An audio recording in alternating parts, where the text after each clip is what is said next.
it's nice when you win championships, but that's not really what we try and do. What we try and do is teach the kids to work toward a common goal, to put in more effort than they might ordinarily do in their everyday lives, so that they learn a lot about going the extra mile, getting up early, working a little late, but there's a bigger picture here. So, you know, the goal is to teach kids a better work ethic, good teamwork, leadership skills. On the first day, you tell kids, hey, I'm going to teach you the secret. And they keep asking you what the secret is. And about 3/4 of the way through the season, you tell them, you've learned the secret. What is it, Coach? It's hard work. It's just hard work. That's the only thing that gets you ahead. And you'd be surprised how hard kids will work to be good at something. And, you know, there are no secrets to that. It's like a self-fulfilling prophecy. You work awfully hard, you're going to get good. But you have to cross that threshold first. And I think kids are willing to do that to be part of a team that's experienced success. Well, next year I'm actually going to medical school, and I would not have been able to do that if I hadn't learned how to work really hard.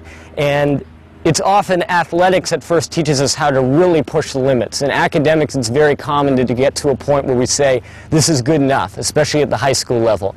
But out here, Waterville Track and Field with Wilson coaching, nothing's ever perfect, nothing's ever good enough, and you just keep reaching out.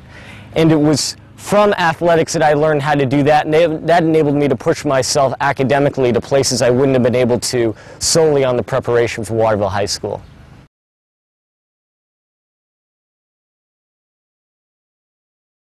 On our track team are a lot of kids who may not necessarily have the same support environment at home that a lot of other kids on teams have.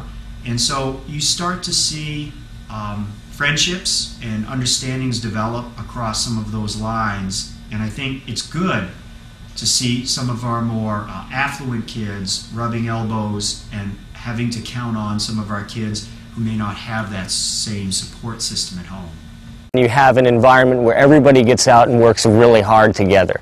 It becomes much easier to earn somebody's respect when they see you sweating and bleeding and doing the absolute best you can in a really tough situation. And that's one of the great things that athletics does for kids of this age.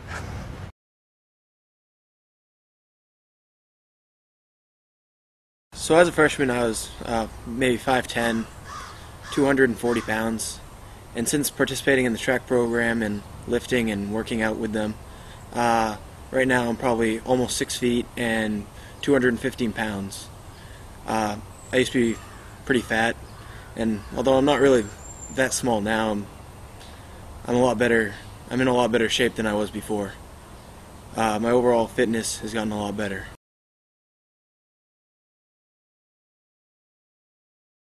I'm Peter Slavensky, the head coach of men's and women's track and field at Bowdoin College.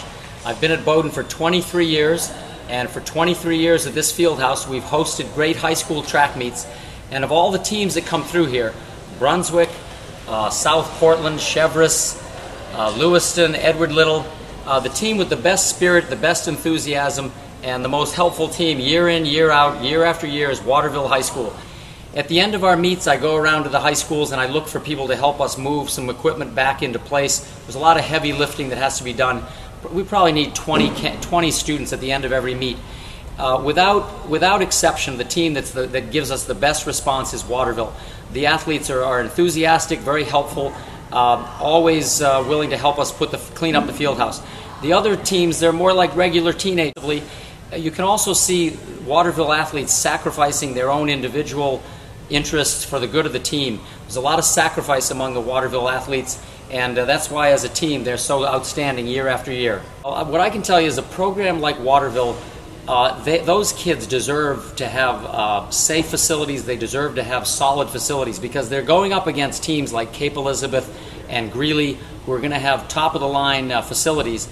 And the Waterville kids, they'll give you everything they've got, and they compete ferociously no matter what facilities they're training on.